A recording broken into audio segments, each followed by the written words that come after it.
if I ever happen to have an accident that eventually costs me my life, I hope it is in one go. Ayrton Senna, a legendary F1 rider. Good evening and welcome. This is Face the Nation. Our topic of discussion today revolves around an important topic. That is road races safe here in Sri Lanka? If so, what steps must we take in order to regulate it? Can we move forward like this in the future? A few weeks ago, we lost a legendary rider in Norelia, Ananda Virasinghe. May this show be a tribute to this legend who did so much to the game he loved. Unfortunately, he had to pay his life also on the racetrack. Something that he really loved and cherished, something that was very close to his heart. I want to start off tonight's show saying that our topic, our focus is not on Ananda Virasinghe's death, but how must we move forward from this point onwards, and how must we collect the pieces that were left behind and move forward as a formidable force in the race riders category. How must we really move forward? To discuss all this and more, we have three eminent personalities in the studios with us. We did invite a representative from the Sri Lanka Motorcycle Club to attend tonight's show. However, they did not appear and they said that they would not want to attend tonight's show, and I do not know the reasons behind it. However, we have three individuals, as I said before, in the studios. Let's start off introducing them to you. Joining us this evening is Mr. Kiyazdeen, ex-president of the Sri Lanka Motorcycle Club 2007. Nice to have you on board. Also joining us this evening is Kamil Hussain, vice president of Sri Lanka Association of Racing Drivers and Riders. Thank you very much for joining us as well, Kamil. Also joining us this evening is Tony Abbas, a racing official, who's joining us for the very first time on the show. Thank you very much, gentlemen, for joining us on Face the Nation tonight. So let's start off tonight's show with Kiyazdeen, ex-president of Sri Lanka Motorcycle Club 2007. Let's take an approach. Let's talk about what happened in Norelia. What went wrong? Shamir, actually what went wrong, I would say, is that there were certain precautions which could have been taken at Norelia, which sadly were not done.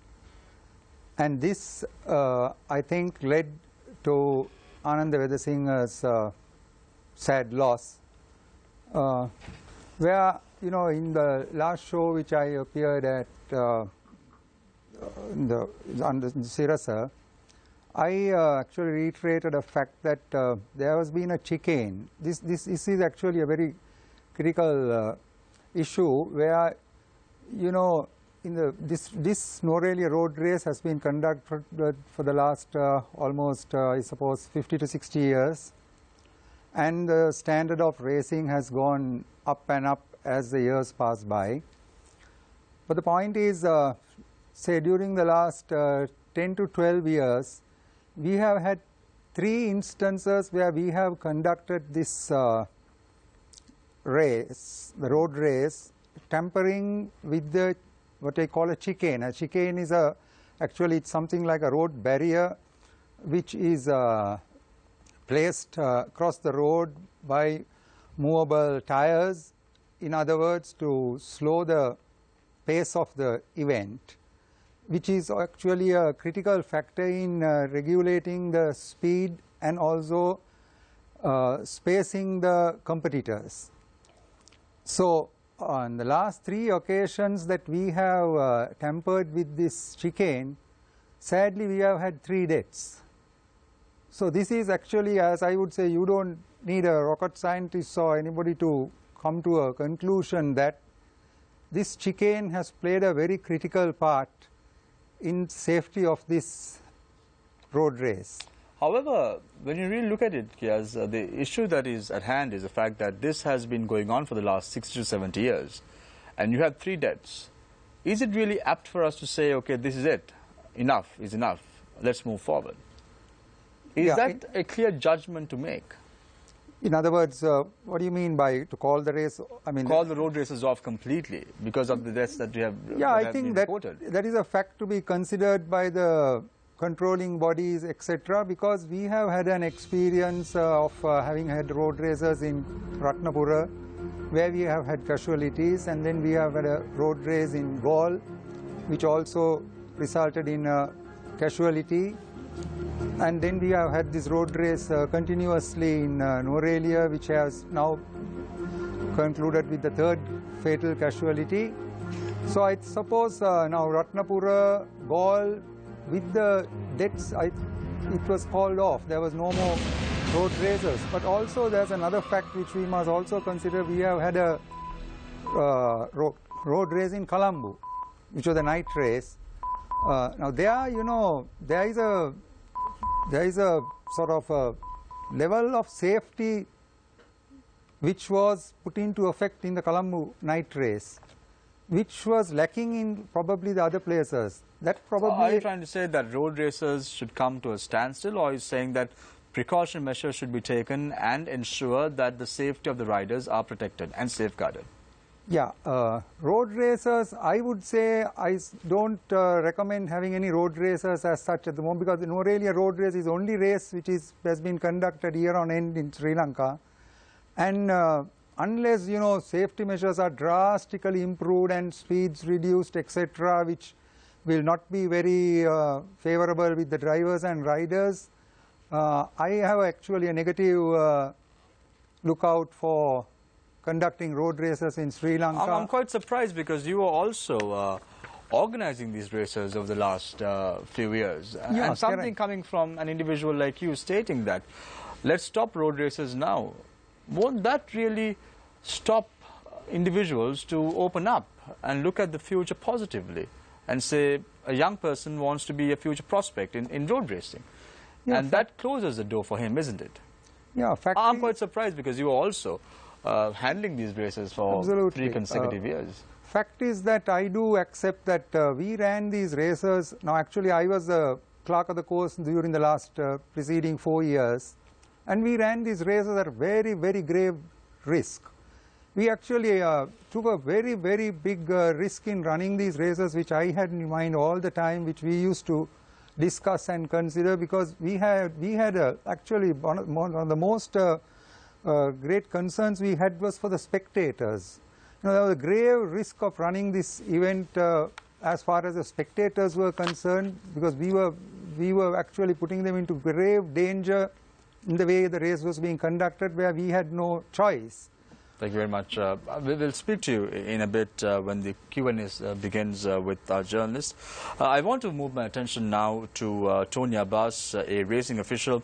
Tony, we are aware that you've officiated in foreign sporting events as well, like the Singapore races, and today you're sitting here as a racing official in Sri Lanka, born and bred in Sri Lanka, and looking at the future. You had Kiasdeen saying that he conducted the races with a grave risk when he was the clerk of the race, and this was something that should be taken note of. What is your opinion? Do you think that this is a time that Sri Lanka should relook at how road races are taking place? Because we know what happened in Norelia. Just a day prior, you had the ending of the foxtail. You don't have the riders coming and practicing on these tracks, and that is something quite appalling. What must the system be? The time starts now. Especially in road racing, the key factor is that all competitors, it doesn't matter for how many years that they have taken part in, the surface changes, improvements, tracks change, and all these things. So I think practice session is a must. It's compulsory. It doesn't matter to who it is. It can be a veteran, it can be a novice, or whatever it is. They need to get themselves familiarized with the track. That's a key important, and unfortunate though, I have been listening to the previous comments at Inside Sports. Probably the organizers could not get the track. They got it only for 1 day, if I'm not wrong.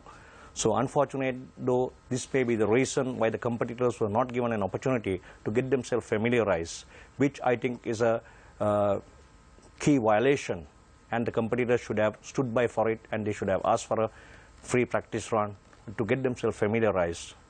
So that is one point which it comes to practices which in any meet in Sri Lanka, because I remember during Kias's time and even during other presidents, etc., I have been officiating almost all races in Sri Lanka right throughout for more than 20 years. So we enjoyed, I have the passion for motorsports locally as well as internationally.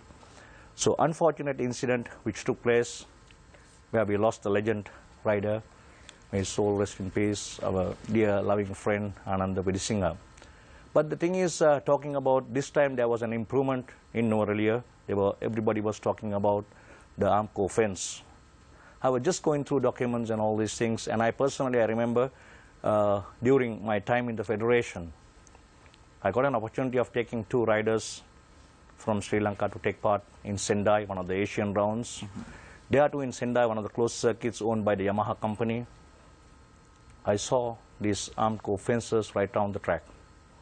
Then I asked one of these officials, don't you think with their speeds and all these things, though they were running the smaller bikes, the Asian group, but there were bigger bikes also running the 600 cc's and the super bikes, etc.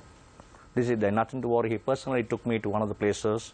There is a huge runoff area from the track up to the Armco fence. And in between, the soil is so soft, they have the rubbles and everything. They said at any speed, the bike slips off or moves out of the track. It goes and falls into these rubbles, and the bike does not take the speed going up all the way to the Armco fence. So these are the safety aspects we need to think about, because Armco fence is not going to, because this time I have been officiating Norelia road races for quite some time. There is something good in it, is it prevented the crowd coming into the road, which in general you don't see. It's a bottleneck always. You can see people getting onto the road and moving out when the bikes or cars coming in, and then moving out back into the track, and the police forces doing their best to get the people out, etc. You said something interesting. You said that the race riders were not given an opportunity to familiarize themselves with the racetrack. Correct. And this is simply because it was just a day after the foxtail. Usually, the practice is you close down the roads. We were speaking of the Singapore F1. You said that the road racers, you have for 10 days, the roads are closed, given an opportunity for the riders to get familiarized with the racing track. So where does the officials come into play here? Okay. What happens is in Singapore, like somebody could always debate on it. If a country like Singapore can have a road race, and especially the F1, the fastest racing cars in the world, okay, they close the roads for about 10 days or more, and then they have their gear, the complete kit, where they keep on going and laying with all using their whole heavy machinery, etc., all these things. And they have these concrete columns right across the track at the bottom, and then, as very well said by Dilanta Malagamua, they have the fence to prevent any debris falling off from the track towards the spectators or to the marshals. Everybody is protected. So it's basically the competitor should know what his racing lines are, what his racing speeds that he needs to maintain. But you can't expect the same kind of standards here in Very Sri well, Lanka. yes. I know how difficult it is for the organizers to find the funds in doing even a meet in a small scale. Sri Lanka is not up to that level. But still for all, we have to think about the safety, considering the fact that the racing has developed big time in Sri Lanka and in the Asian region by everybody trying to bring in the most competitive machines from all over the world. Sometimes you will see bikes, 2016, 2017 versions already on the racing track. So it's the competition has become so bigger and stronger right now. So the thing is, now it's the time for the organizers to really think about of conducting tarmac racing, or probably I could call it road racing. Like our dear friend Kiastin, as he said, I know the number of fatalities. I want to ask a question from you. This is not the first death as far as the Norelia road races are concerned. This is the third death. Correct. And why are we talking about it now? Why didn't we talk about it the first time it happened? Well, I think probably I would rather correct myself to say that this special person or the legend, Ananda Vidisingha, was a very popular character locally as well as internationally. That may be one of the reasons why this topic was highlighted so much into media, social media, and into newspapers, etc. Because he was an extraordinary guy, especially trying to, he himself proved to be the motocross champion for 6 consecutive years at the Fox Hill. And along with it, he took part in the road racing as well, coming in, switching on from motocross into supermotard, into road racing, and then I remember him taking part in the RS125, and he had the passion and he had the love towards the sports. So that may be one of the reasons why people locally as well as globally are talking about it so much, about the safety aspect and things that had not happened at no earlier. Thank you very much, Tony, for your opening remarks. And now move my attention to Kamil Hussain, Vice President of Sri Lanka Association of Racing Drivers and Riders. Interestingly, just a day before, Anand Vidisinghe was felicitated at the Foxhill for his services and for being a champion. And then, less than 24 hours later, he died on the very track that brought him glory. My question to you is very simple, Kamil. What are the responsibilities of a rider as far as the racing track is concerned? Because we had Tony stating that getting familiarized with the racing track is important, and the riders have to demand that an opportunity be granted for them to be able to familiarize with the track. So given this aspect, what are the responsibilities of a rider in the racing track? First of all, I think we are saddened by the demise of our legendary Anand Vidisinghe. I mean, he started racing with our club, especially starting with Foxhill, and he was a great rider, and it's a great loss to Sri Lanka and also for the racing fraternity. Now, answering your question, what are the responsibility of a rider or a driver in terms of having his own safety? First of all, I think a driver or a rider has to be disciplined.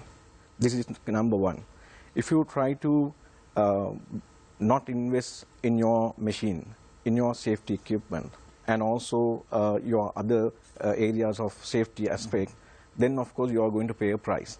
Be it road racing or tarmac or any other racing, there is huge amount of risk. All the drivers know about it. When they get into the machine, they know that they are at a huge risk. But we have also seen that some of the riders and drivers not adhering to some of the safety standards specified by the SLAS or the other governing bodies. So in terms of the mindset, you need to have that as the number one. The number two issue is that now the races that we conduct, we always give the opportunity for the drivers to have free practice. Now, especially if it is a new track, we give free practice and the riders or drivers get the opportunity to familiarize with the track. Also, before the race, on the timing day, you are also given to ride and drive. But the issue is that we have not seen any rider or driver coming and saying there had been a safety lapse and he is not willing to participate in that race. Everybody comes, they love to race because it's their passion. And they like to take risk. This is the nature of this sport. And because of that passion and the drive, despite there being some lapses in certain organizing of races, people participate, or drivers and riders participate. So if you are disciplined, then you put safety first. But you can't also put safety at foremost level, because then what happens is the excitement and the thrill will not be there, because racing is all about taking risks. So therefore, in answering your question, if a driver or rider is disciplined, then of course he will invest in himself, in his gear, in his safety gear, and also take the precaution of having a good eye on the track, and if there is any adverse risk areas, then he might avoid. Now, Kamil, you spoke of the responsibilities of a rider. I want to now ask you, what are the responsibilities of the officials organizing an event of this sort, of this caliber? There is a huge responsibility, because it's the risk of the drivers and riders is basically in the hands of organizers. Now, if you take, we are one of the key event organizers in Sri Lanka. We run about 7 to 8 meets a year. Now, starting from Gajaba, Gunners, then all these races was started by SLADA. Now, I see there are 3 aspects to this. Number one, before a race commences, you need to appoint somebody who is very competent in managing the race. Now, that person is called the clerk of the course. He needs to go to the track at least 1 month before the race and look at the track condition, and then redesign or do whatever changes that is necessary to give the safety to the rider or the driver. Now we see in all tracks, our marshals go, the race director and the clerk of the court, they visit the track and they design the track, and also wherever they need to have more sandbags, other safety materials, we will put those things and then conduct the race. And also in terms of having paramedics, ambulance, fire extinguishers, these are some of the prerequisites that you must have before you organize a race. So in terms of, if you talk of how we organize, we have a protocol before we start a race. So we adhere to those protocols because we have been doing races for the last 25 years. Because we feel, as a responsible club, we have to give the utmost safety to the driver or a rider.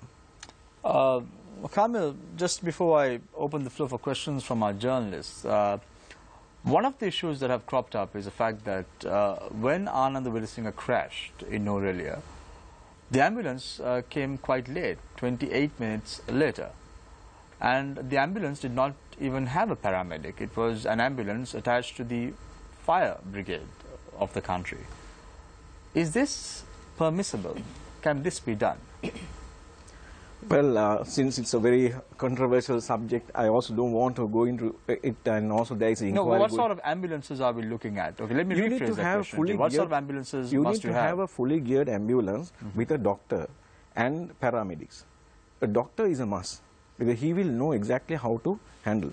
And before coming to the doctor, wherever the accident takes place, the corner marshal will have to be trained as to how that person needs to be handled. Now, for example, if it is a driver or a rider, you need to know whether to remove the helmet or not. Generally, you don't. You allow him to be there like that. And there are certain pre-conditions that you need to do before the doctors or the ambulance arrive. So these training have to go. But answering your question on the ambulance, even if there was an ambulance, but if there is a delay, then of course it can be a life and death situation. Kamil, your organization, Sri Lanka Association of Racing Drivers and Riders, and then we have the Sri Lanka Motorcycle Club, all organizations organizing championships for road racing and the drivers in respect to winning championships and so on and so forth. However, do you now believe that there is a need for a government regulatory framework to come into place, and all these racing championships need to be regulated by a competent authority? There is actually, we have the governing body, the SLAS, and also the Motorcycle Federation. There are rules and regulations with regard to the safety and also with regard to other aspects. But unfortunately, sometimes some of the drivers and riders and also the clubs overlook these things. This is a fact. So now, so when they overlook these things, can't the competent authority come and put the red flag and say, okay, you are going wrong. This is not the way you should do it. What is the point of having a competent authority if they can't have the red flag when things are going wrong? Yes, there is an independent person appointed by SLAS, which is the government body, to the governing body, to any race. And so are you trying to say that the competent authority did not do their job right at this instance? It is who you appoint. If that person doesn't know what needs to be done, then actually you are putting the entire race on a jeopardy. So are you trying to say, Kamil, that the person who was appointed for the Norelia road race did not do his job properly? Because it's no point of pointing the finger at the officials, the riders.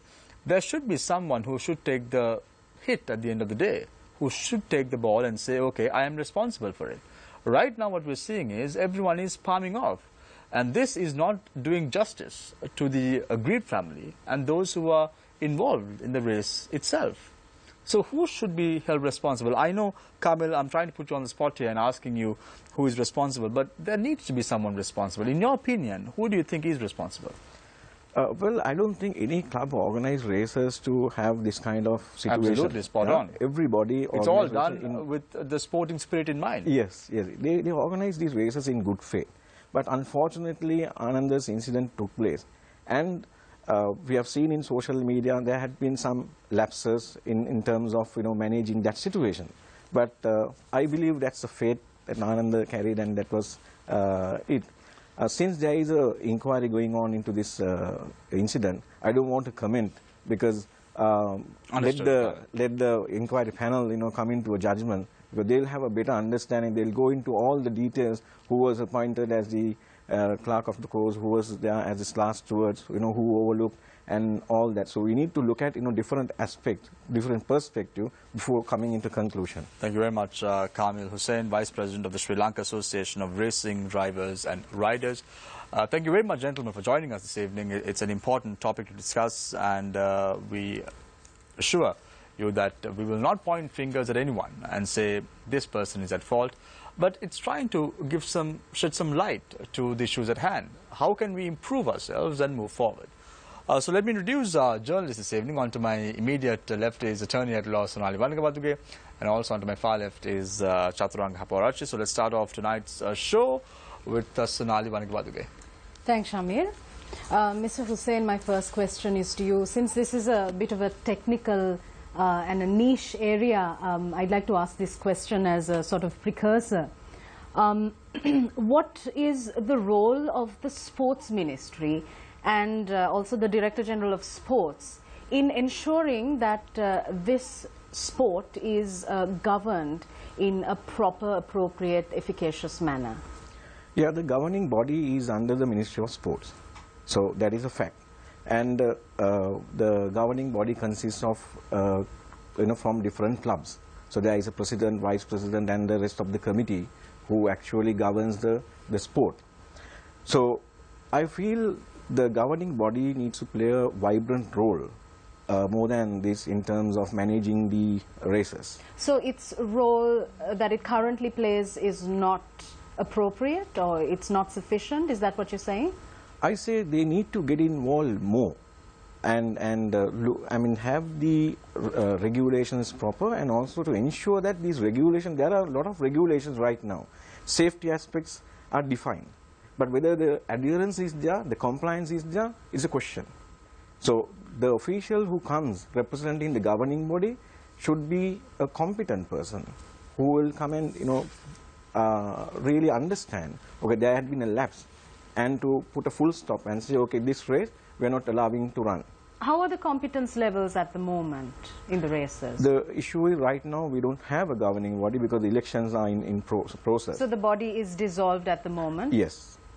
So in that interim period, what happens? During the interim period, actually, the Director General of Sport, he has taken over the role of managing the sport as a temporary measure. For the last, I think, 4-5 months, he has been managing this motor sport, and even the races, the issuing of license, and then permitting to run the races. Actually, the authority was given by him.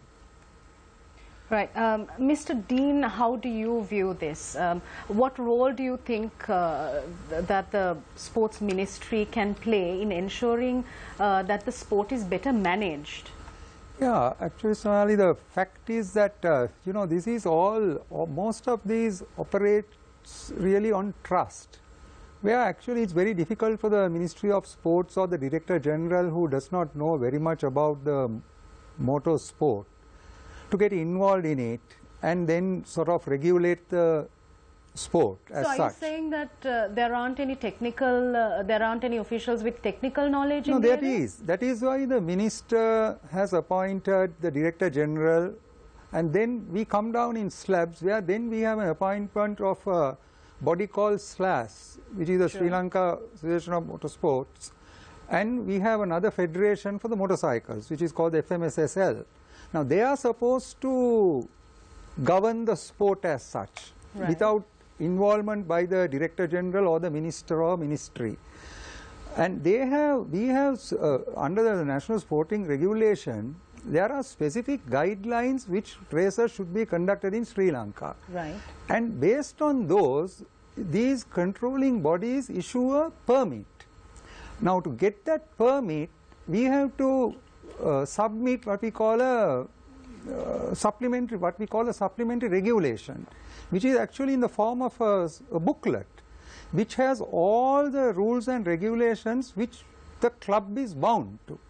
Now, basically this permit is issued on condition that the club adheres to all the rules and regulations put forward in the supplementary regulation. Now, here what happened is the permit has been issued, especially in the case of Norelia road race, which is the only race in Sri Lanka out of about, at least I think we have a calendar of about 25 to 30 events for the year, where there is no practices held, haphazardly it is decided. Where the permit specifically says that the 23rd of April is a day for practices, for the Norelia road races. So you can't blame the controlling body or the ministry because that regulation has been contravened. Kiaz, I want to pose a question to you. Sonali, with your permission, I want to interrupt you there. Now there is a problem. Now, you were the clerk of the course for 4 years. Am I correct? As far as so, didn't you encounter this problem? No. When you were organizing the road races? We conducted practices. How was it possible? Now that was because actually now, for example... So we say that the Foxhill ends the day prior to organizing the Norelia road races. So you have approximately around 8 hours of a window to practice? No, what we do is Foxhill actually, the preceding 3 years, Foxhill ends at around about 2 in the afternoon. Okay. So what we do is on Saturday we get the road closure from say around about 12 in the afternoon, and then whoever is not participating at Foxhill, they are allowed to practice on Saturday in Norelia. And some of the guys who run Foxhill, some of the guys make it in time for practices on Saturday, or else we have even had 1 year I could remember we timed all the vehicles on a Sunday morning, gave them a practice run and then held the race. Okay, Tony, your time now. Is that enough time for people to practice on a racing track? Well, I think more than practicing, I think a familiarization is a must. Is that enough? We're talking about approximately around 10 hours. What happens is basically it would not be even 10 hours, 6 hours, from 12 to 6. And after, we're talking about from 12 noon, am I right? Yes? About 4 o'clock, yeah. Yeah, so 12 to 4 p.m. Yeah, in general, is with that enough? Number of events that is there, they break it into categories. So at least they should get, or they are given a 15 minutes familiarization and to get their bikes or cars tested to see how they perform, so that they have enough and more time to get their machines prepared for the next day. That's one of the reasons. And sometimes, even now from recent times, with the number of entries coming in, most of the clubs, what they do is, with the familiarization, they say, okay, it's open for 15 minutes. Okay, within these 15 minutes, they start doing the timing as well. So the competitors, the vice competitors, the first couple of laps, first lap, second lap, third lap, they ensure that they study the track very well. And then gradually they start increasing and then getting their best timing to get the grid positions. But in motorcycles, only 1 or 2 events are basically, the championship events mostly are timed, but all the other events, they are not timed because they are just put in one line. So only a few motorcycle events that are being taken into consideration as championship events, which is counted into the national championship. And also, just to keep you all posted of a little correction of what Kamil said, currently it's the SLAS that is dissolved and being governed by the Ministry of Sports. But the Federation of Motorcycle Sports remains as it is. So it's governed by the Federation of Motorcycle Sports in Sri Lanka. Thank you very much, Tony, for correcting us there. Now, getting back to Kiaz, now you were also the clerk of the course last year. Am I correct? Yeah, correct. And there were 5 individuals who were spectators who were injured in this race as well. Yeah. So, if someone says you did not also do your job right, is that something that you are willing to shoulder? Yeah, definitely. I have an explanation for it, where, you know, I'll just come to something before that. Now, we have the calendar issued for Norelia road races is only calendar which coincides with another event for the day, where, you know, the controlling bodies issue this permit for the day of the Foxhill and also for practices for Norelia road races, which is really not done with any other event in Sri Lanka. Because if you are running any other event in Sri Lanka, you have to have the day exclusive for practices and the event. which is the next day, either Saturday or Sunday. But here we have the Foxhill running on Saturday and the date allocated for Norelia practices at Saturday itself. So what we did was, in the last several years, I was subsequent to being the president, I was the vice president of the Sri Lanka Motorcycle Club. We took this issue up very seriously with the controlling bodies, and the last year we managed to break up this Foxhill and the Sri Lanka Motorcycle Club's Norelia road race into 2 different weekends, which was actually a very practical thing to do. But still 5 people were injured. Yeah, the 5 people injured coming to is actually on practice day, we cleared the track. I personally went around the track, and then there was a place where there were no spectators supposed to be there whatsoever. What happened was, once the race started, there is a huge iron gate which had the spectators behind the iron gate of the park. So when the track was cleared, there were no spectators there whatsoever. But what happened was, actually I think that gatekeeper was taken to the police station subsequently. Once the practices started, he had opened the gate and let the people who were behind the gate come onto the track. So we were not aware, nobody was aware that there were these people there. Then a guy fell, his bike came, he went of course spinning somewhere, then the bike came and hit these spectators. A police constable, lady constable broke her leg, and there were because what I'm trying to say is, there can be unfortunate incidents taking place in the racetrack, however much precautions you take. Is it right? Yeah, yeah, that was due to a negligence by the gatekeeper of the park, who had opened the iron gate and let the people... One person's negligence can cost someone's life at the end Absolutely. of the day. Yeah, that was But that is also an unfortunate incident. Absolutely. That is related to the sport. Yeah. Kamil, I want to drag your attention to the responsibility aspect now. You have the sports minister who cannot in any way say, I am not aware of the sport, so I am going to shy away from it. So it is the responsibility of the authorities. That is why you have a sports minister. Let's say something happens in a school, the principal can't say, I was not aware, I was in my office. So that is not something that the sports minister can shy away. He has to take responsibility, isn't it? Yeah, I feel the sports minister should, I mean, since the sport is coming under the ministry, he should be aware of what is happening, especially in the sport. But in fairness to him, what has happened is that there are a lot of sports in Sri Lanka that he has to govern. Probably he has a lot of things in his plate. But that doesn't mean that you can shy away from the responsibility. Having said that, he also have, the officials, and then the governing body also comes under him. There are a lot of advisors in terms of the sport who can, play a vital role in managing the sport and also especially the clubs.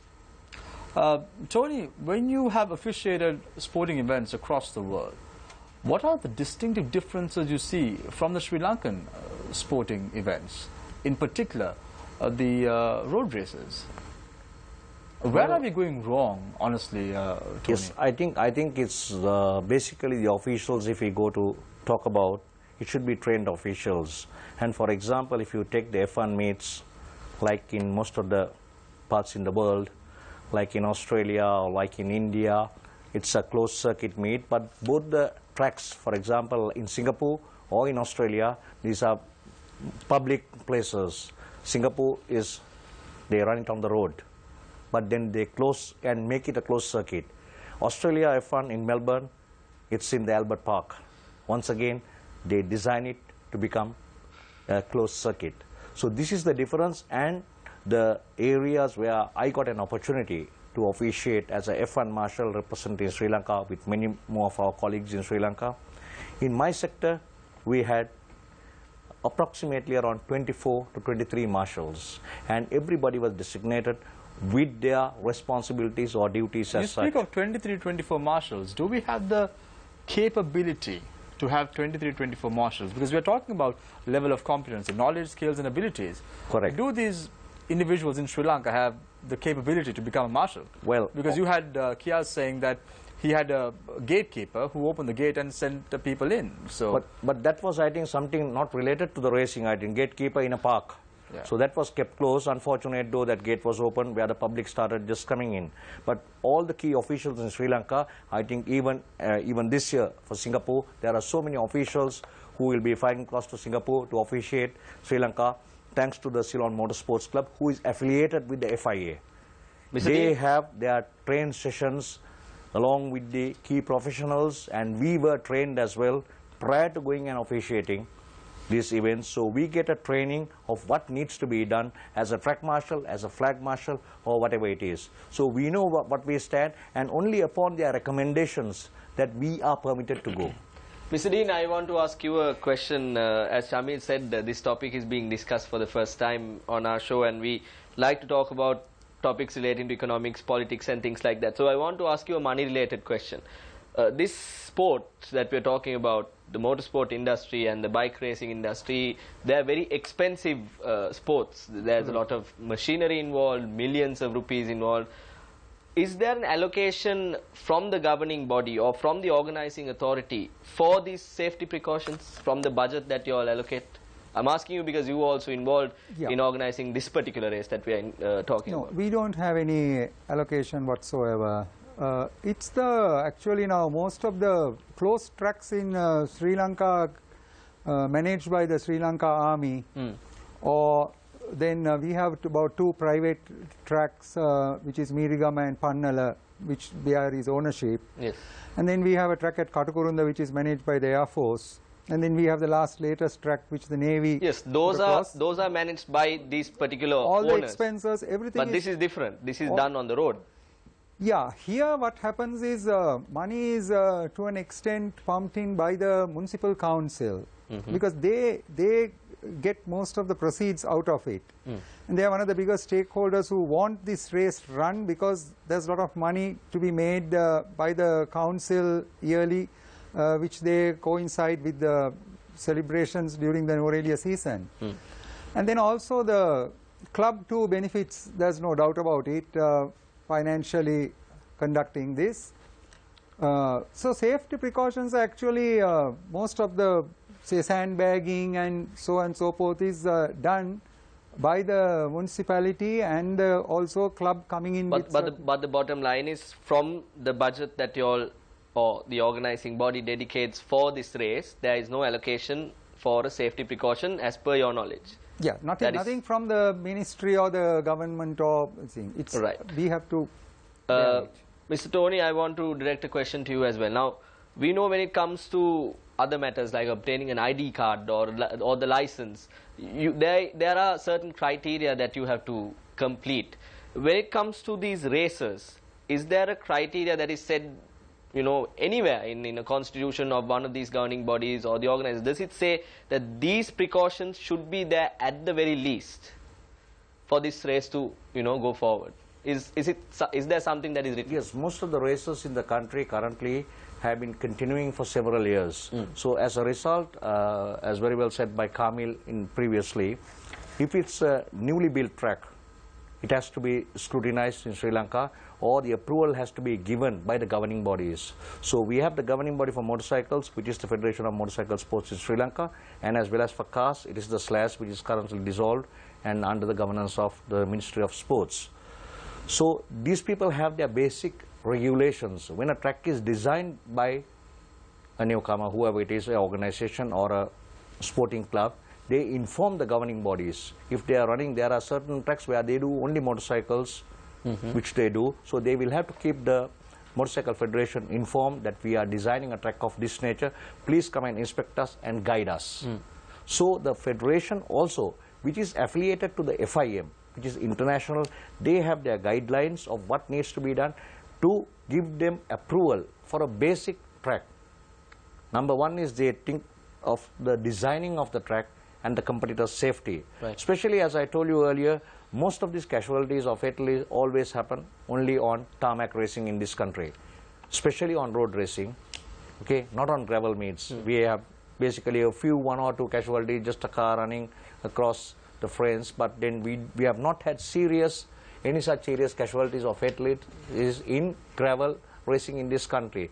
So more or less, to make a long story short, it's the tarmac racing, or I could say, specifically say, it's the road racing that has basically damaged a lot and tarnished the name of motor racing in this country, especially having road races. Like starting off from Gaul, then we have a bad experience in Ratnapura, then coming back to Nuwara. So these are the incidents. Mr. Dean, before since time is running out very fast, I want to ask you another question. Now, if something happens to these races on the race track, are they insured, and who's supposed to pay this insurance? Yeah, now there we have a problem really. We have been having this problem right along where, you know, we don't have any sort of insurers who are prepared to insure motor racing in Sri Lanka. Because of the high risk that is involved? Yeah, for whatever reason, now we have been actually, I'll just mention, there's only one insurance company in Sri Lanka who insures motor racing, which was done for the Norelia event. But the point is they limit the damage claim to a very small amount, where we have actually now, for example, Ananda Vedasinghe's death paid ₹1 million. That is all. So they specify that for minor damages they just pay a very paltry sum. They say if your hand is disabled, leg, they have specific amounts which amount to 200,000-300,000 rupees, and in case of death it is only a maximum of ₹1 million. So we can't force them to accept anything because that is their ceiling which they have. So we have actually to look at through the ministry. Now that is where somewhere where the minister can come in, where we should, in my perspective, we should insure these riders and drivers for at least ₹25 million as it is today for a death, and coming down in a slab where the premium, the clubs or the organizers can afford to pay. They can afford to pay the insurance premium, but the point is the insurers don't accept it and they put their conditions. Yes, again, that seems low. like a very unrealistic target. Now you say from 1 million to 25 million, it seems like just mere words, something that cannot be practically implemented. Who is going to provide this insurance to these sportsmen, the sports riders in particular? Yeah, that is the point. So we have to find, even through the ministry or some intervention, we have to insure these drivers, because their life is worth very much more than that, I would say, because some of the guys who race are actually, I mean, 25 million is even nothing for them. Now I know there have been instances where drivers and riders have not taken their insurance because they are all well-to-do and, you know, sort of people. But then in case of, now for example, when Ananda Vedasinghe, while he was critical, we were looking at around about 35 to 40 million rupees, which was required to fly him, as the family was saying, over to Japan for emergency treatment. So there was no funds available, as his brother came on the Sport First show and mentioned that they said they couldn't afford that amount, and we had collected something like 10 to 15 million rupees already at that stage when he passed off. So if there was an insurance which immediately paid about, say, 10, 20 million rupees, he could have been flown. But the government could have obviously come into play at a day and age where you have ministers going to Singapore to take treatment. Absolutely. I am sure that the sports minister should have taken a call on that and got some treatment meted out. Yeah. Again, Kiaz, it boils down to one issue. What can be practically done for these people? When you say 25 million, it's very easy to put a figure. It's very easy to put a number. But can it be practically done? That's my question to you. When you say 25 million rupees as insurance, can that be done? Who is going to insure? There needs to be a practical solution to whatever you're saying. There needs to be concrete backing of whatever you're trying to substantiate. Yeah, that is why I say where the government, the ministry should try to come in, because now we insure vehicles for 25, 30, 40, 50 million rupees they accept on a certain premium. I'm just saying, for example, there are matters insured for even 100 million rupees. So I can't understand why there is no mechanism where we can insure a driver or rider for that sum, say even a higher sum, if the club is prepared to pay the premium. Okay, now you were the ex-president of the Sri Lanka Motorcycle Club 2007, in the year 2007. Yeah. What did you do as the president to get something of this sort sorted out? For the insurance? Yes, absolutely. No, insurance, we were actually helpless in the sense we used to every year and out, we also run other meets where we have tried. Yes, this may be the same point that the others may say. No, They that might is say, what I say, we are that helpless. for the future, we must look at the future, because there is no doubt all of us have made mistakes and we have taken things very lightly, to the extent where, you know, even this insurance, not only it's in our case, even in all the other meets conducted in Sri Lanka, I mean, drivers and riders are hardly insured.